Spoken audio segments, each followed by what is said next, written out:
multi-year high in the S&P 500. We talked about wherever that high was going to be, that I said 1440, 1442, the weekly high. Today is 1438.74, and the S&P only came down 8.83 handles.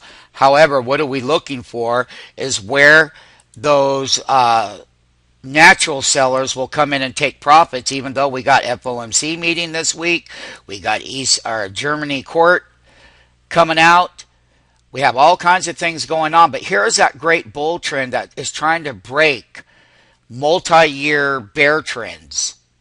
There would be nothing better in this world than to see that the economy gets well, we get the right elections. My point of it is that today is the first key day. This is the last week's breakout up toward our resistance levels of 1440 and 1442. We're going to be monitoring the S&P very carefully throughout the calendar week with the 2-day FOMC meeting and the German court about to rule on is it legal for those folks to be doing what they're doing with this worldwide debt. That will be the support level here at the first pass. We got close right up here intraday. It looks like we almost got to 1440, and that's where I called the upside.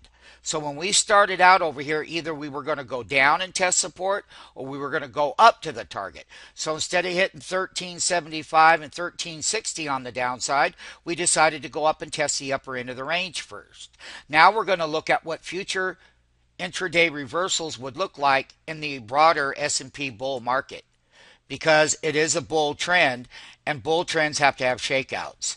So once again, folks, there's that final little distribution. There's that breakout. Here's those highs that we were talking about. Now, when we take the high at 1438.74, we'd like to see a 7% reversal over the next 30 days in the S&P 500 bull rally.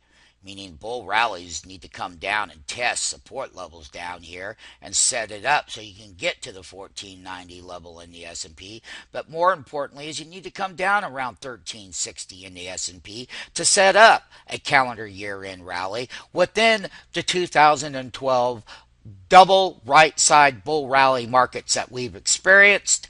Whether there was less people involved, most hedge fund managers are underperforming. They're not involved. There's only 11% of them beating the S&P 500. The rest of them, 89% of them, are left out because they are. No one could believe that they could walk this. Well, welcome to high-frequency trading models.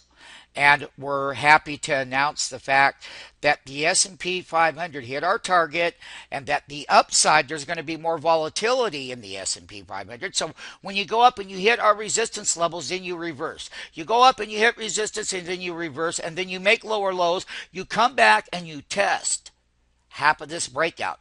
So 1420 is going to be about 1420 will be a good area on the S&P. I'm not looking in our platform, but once again, we will be looking at where the bull will get a pullback. We made that wall of resistance that we called for.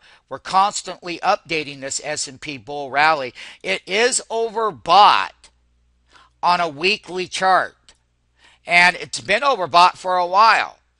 And sometimes it can take anywhere from 10 to 20 trading days at multi-year bull highs before they reverse. And so this is the S&P 500, only 8 down. And I'm happy to announce that it is overbought. Please be cautious about an overbought. It means that when the S&P, if it does want to break my high of 1440, it won't matter. They're all going to reverse in the volatility.